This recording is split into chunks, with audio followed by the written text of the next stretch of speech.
Salut à tous, aujourd'hui on se retrouve pour une présentation d'une réplique longue pour une fois. Alors ce sera l'MP5 de chez GEG en AEG Blowback, donc EBB. Voilà, EGM A4 plastique Blowback, AEG Blowback. Voilà, standard mag 40. Oh, comme quoi la batterie n'est pas inclue, sinon ce serait coché ici pour les combos. Voilà, encore un pack GEG. Tous ceux qui connaissent les GG, c'est des packs qui sont bien.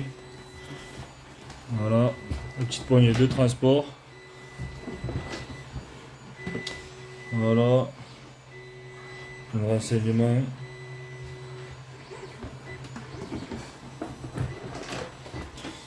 Allez, du coup, on va passer à l'ouverture de cette boîte.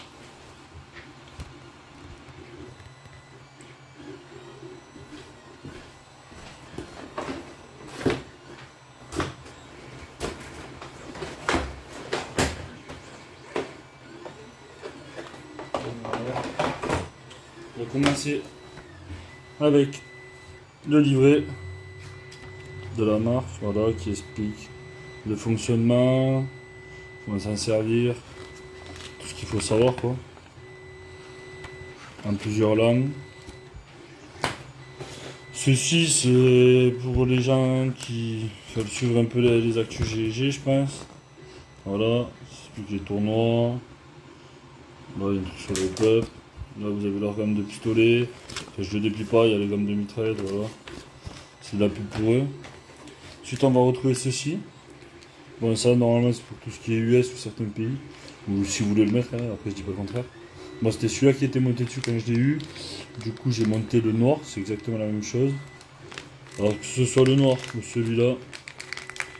Voilà. Les deux ont cette bague en anti-horaire, 14 mm.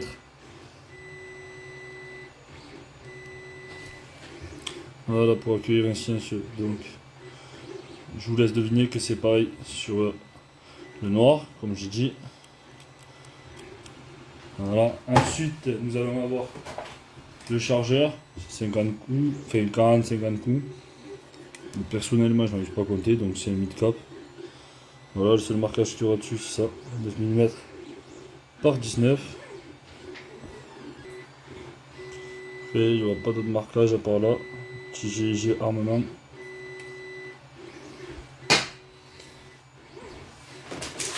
Ensuite, dedans, il y aura un sachet de 1000 billets en 0,20 de la marque GG, ce qui est plutôt pas mal. Parce que là, au moins, on sait vraiment le grammage. Et 1000 billes, franchement, c'est pas mal parce qu'il y a beaucoup de trucs où ils mettent plus de billes ou sinon ils en mettent très peu. Normalement, c'est 200 billes ou comme ça, mais là, au moins, pour faire des tests chronie ou du réglage.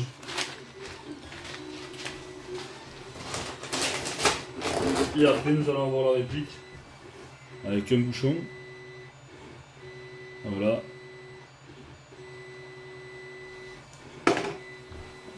Dessus, il y aura ce petit autocollant. Bon, c'est une réplique que j'ai acheté d'occasion, elle n'est pas neuve. C'est pour ça qu'il y a un petit impact sur la boîte pour si on se pose la question. Mais elle n'a pas servi donc.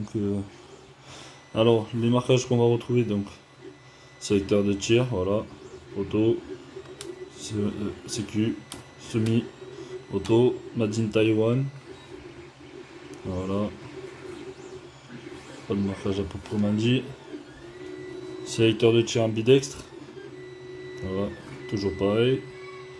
Là, ici, il y a le numéro de série, je sais pas si c'est unique ou pas, je me suis pas renseigné là-dessus. Sur le dessus, nous allons avoir ça, petit marquage SMG. Le rail n'est pas fourni avec, c'est parce que je l'avais, du coup je l'ai monté à l'avance. Voilà, au moins c'est pour vous montrer que vous pouvez y monter vos rails. C'est un rail de chez ASG. On peut voir la boîte là-bas au fond. Ça passe très bien, il n'y a pas de souci. Alors, voilà, comme je vous disais, 14 mm anti-horaire. En sachant que vous pouvez aussi mettre ça. Voilà. Alors c'est pas du 14 mm là, donc du coup on va se servir du frein de bouche, des dents qui sont là. Pour ceux qui connaissent pas.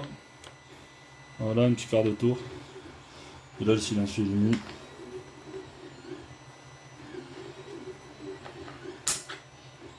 Voilà. Du coup il y a ça ou un 14 mm. Ensuite, on va en venir. Voilà. Réglage au peuple ici. Alors, sur certains, j'ai pu entendre dire que ça bougeait. Moi, il bouge pas, apparemment. Donc, le blowback n'est pas ouf. Franchement, je n'ai pas été surpris de ça parce que le reste de la jeu de blowback. Mais... Alors, ici, nous avons l'œilleton. Réglable. Grosseur pour les distances. Comme sur le vrai. Après, il n'y a pas de hausse ou de dérive. Et après, nous allons avoir le guidon ici. Qui ne bouge pas, qui est fixe. Comme sur tous les MP5. On peut s'amuser. Si vous voulez y aller, c'est solide, j'ai regardé. Pour la batterie, sur cette réplique, ça mettra ici. Il faut tirer le pad vers le bas. Voilà. Et là, en fait, le problème qu'on va avoir, c'est qu'on va retrouver une prise Tamiya large. Alors, tout le monde est habitué au mini Tamiya ou Teijin. Du coup, il faudra penser à prendre un adaptateur. Bon, moi, j'en avais déjà un, j'ai eu de la chance. Voilà, du coup, moi, j'en ai eu un Teijin. Du coup, je vous retrouve tout de suite. On va pousser la boîte. Donc, je vous retrouve. Je fais un petit coupage. Voilà. Du coup, pour en revenir au contrôle, nous avons ici le bouton d'éjection du chargeur qui se fait soit là, mais il faut avoir le doigt assez loin en appuyant sur le bouton. Je vais vous montrer ça tout de suite. Alors voilà. Alors celui-là, c'est pas le chargeur d'origine parce qu'il est déjà garni en bis. Celui-là, c'est un chargeur Syma si je dis pas de bêtises, mais ça passe très bien aussi. Ou en appuyant ici. Et j'avais oublié ici les petits marquages. Voilà, MFG by Germain. Voilà, après, rien à dire de plus. Le plus simple. Gearbox V2 si je dis pas de bêtises. J'essaye de faire de tête, j'ai pas pris de notes cette fois. Petite attache simple qui sont ici derrière. Celui-ci devant. Voilà. Qu'on pourra changer de côté. En dévissant ici, il y a le tournant. Pour l'arrière, je pense pas que ce soit possible de faire la même. Pour simple raison que c'est incrusté à l'intérieur de la crosse, voilà. Donc c'est dommage, mais c'est pas grave, c'est ça qu'il veut. Du coup, on va mettre une batterie pour faire quelques tirs à vide pour voir la cadence à 11 1. Alors, voilà.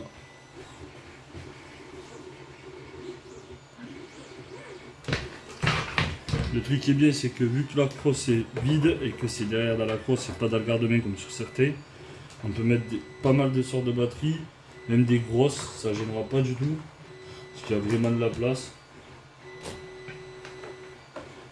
Voilà.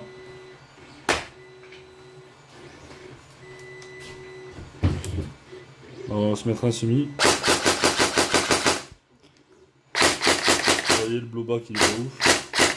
C'est un petit pas coup, mais il manque quelque chose. Et après on va passer en auto.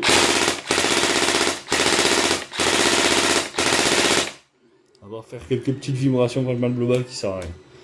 Alors allez, on se retrouve tout de suite pour le passage au chrono. Du coup, on va faire le petit test en 0,20 avec une batterie 11 1.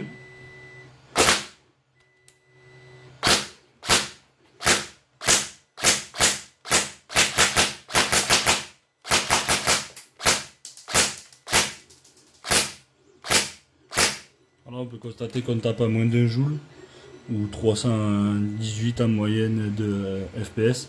Donc pour du CQB ce sera nickel, pas besoin de changer de ressort. Et qu'il y a quand même une belle cadence. Donc on n'a pas